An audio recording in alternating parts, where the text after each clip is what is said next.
the premier world builder tycoon type game online right now.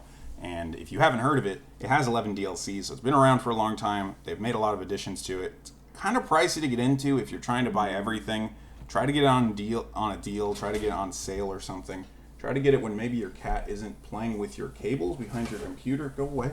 Go away. Shoot. All right. I also just started... What the hell?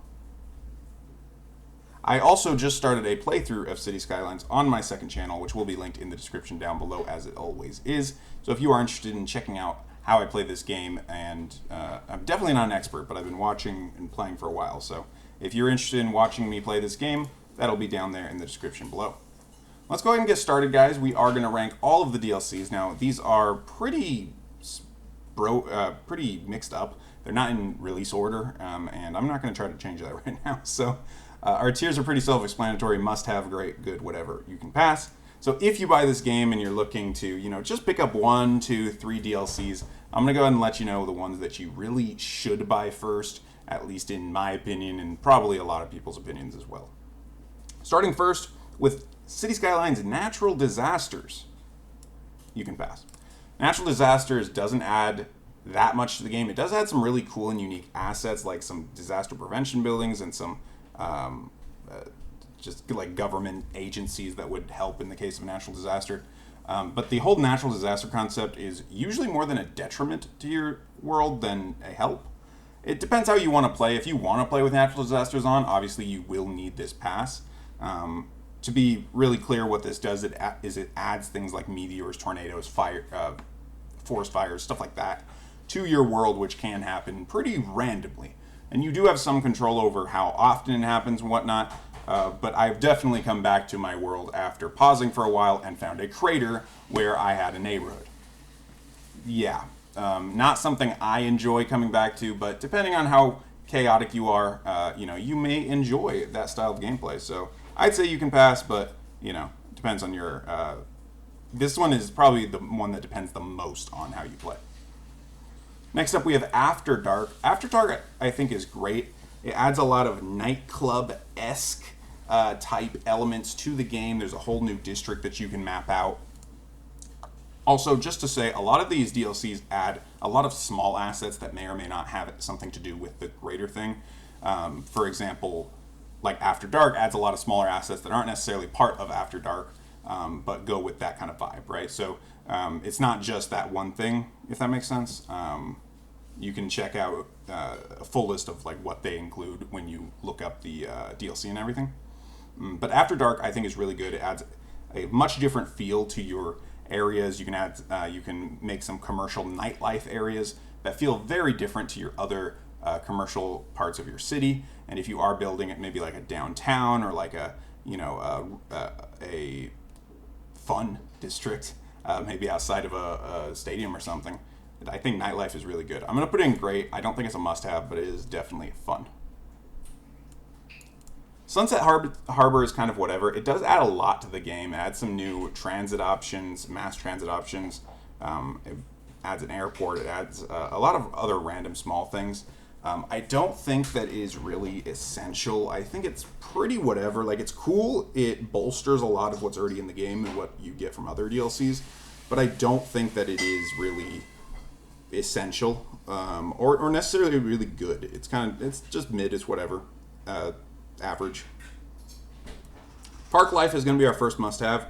Park Life adds parks, and parks can be zoos, they can be city parks, they can be a variety of different things, and you can do so much with it. It adds a ton of assets related to zoos, related to park life, which you can put anywhere in your world once you set up a park.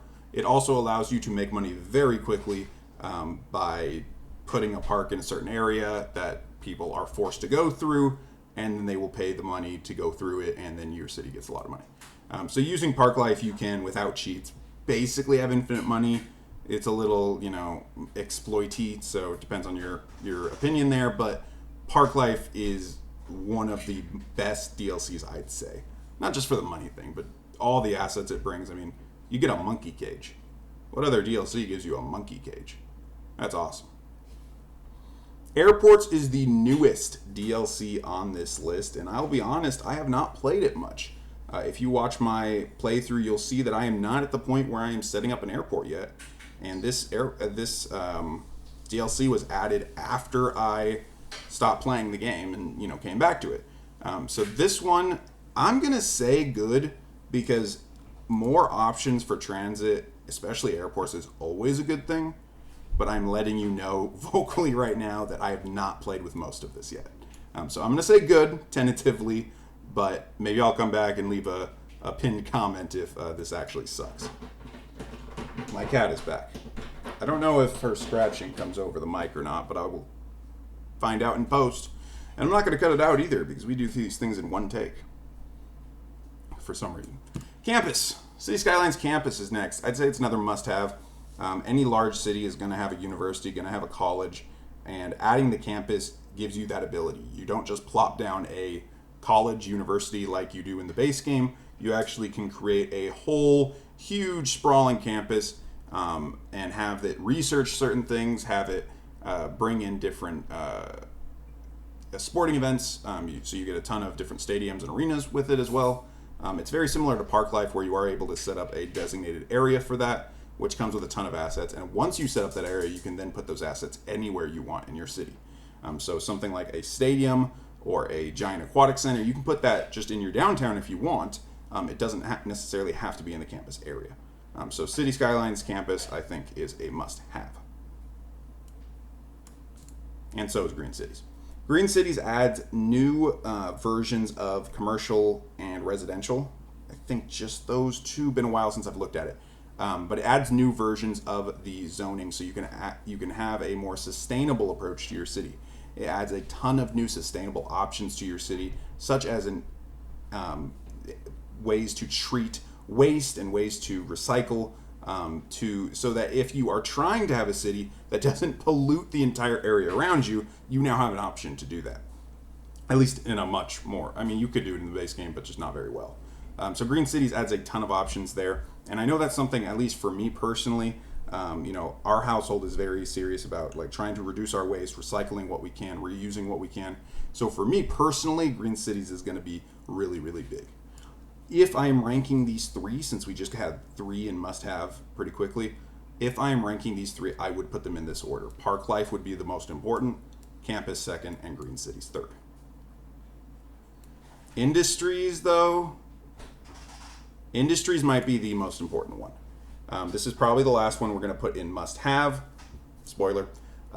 City Skylines Industries is really, really good. It adds industries to your world. So you can, instead of just plopping down an industrial area and watching things grow in it, you can make an entire forestry area, an entire ore mining area, an entire farming area. It completely changes how you play the game. In the early game, not the very beginning, but still in the early game, the mid game, and into the late game.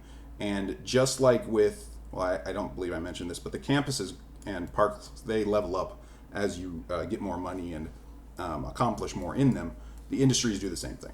So if we make an extra tier above this, apologies for doing this actually on camera, but yeah, industries I think is the number one, I'd say, overall. And then after that, you have Park Life, Campus, and Green Cities in that order.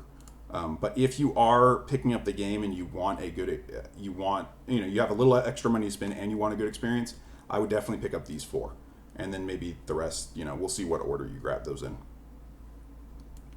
Train stations, I'm going to say good. It does add, it's a similar thing to airports here where more mass transit options are always a good thing. They're going to change how you play the game, especially if you've played the game before. Your new city, it's going to be different, right? Because now you're going to add some new train options, or you're going to use a different type of transit than you have in the past. So train stations add some cool stuff in that regard. I don't know that train stations is actually a full DLC. City Skylines has a ton of downloadable content, which is what DLC stands for, but a lot of them are called music packs or content creator packs. They're not considered full DLC, so it can be a little confusing. Not sure if train stations actually falls into this category, but since it's on this list, I'm going to go ahead and put it in good. This was the only list I could find that had airports in it. Concerts was another one of these that I'm not sure it's a full DLC. I believe it was labeled as a mini DLC. So concerts, I'd say, is pretty great. It's a fun extra alternative, something you can do in the game that it's really unlike anything else you can do. The only thing that's similar to concerts is maybe like the campus stuff with the sports. So with concerts, you can bring in a concert, right? You can host events. You design the entire area, who comes in, when they come in, how much it costs, different stuff like that. Traffic is a big deal around the concert area for sure. So concerts pretty great. It's a very unique thing, and that's, I think, a good thing. So this is one you can definitely pass on for a long time. But if you are looking to pick up something to make your game stand out and be a little different, concert's really cool. You can experiment with that. Snowfall, I'm gonna say you can pass on Snowfall. Snowfall just adds the option. Well, it adds a ton of assets. First of all, it does actually add a ton of assets too. But the main thing is it adds the option to have a snowy city. So your city is basically covered in snow. And for those people who live in areas where that is the norm, that might seem obvious. But I live in Southern California. We don't really get much snow here. So me personally, I'm not a huge fan of Snowfall. If I had just made a big city, though, maybe I want to make my next city a snow city. I think similar to the concerts and the train stations, Snowfall is going to be a cool thing if you want to make a new and unique city. But I think if it's your first time playing the game, you can definitely pass on it. Finally, we have Mass Transit. Mass Transit I'm going to put in C tier because a lot of these other DLCs do add more options for Mass Transit.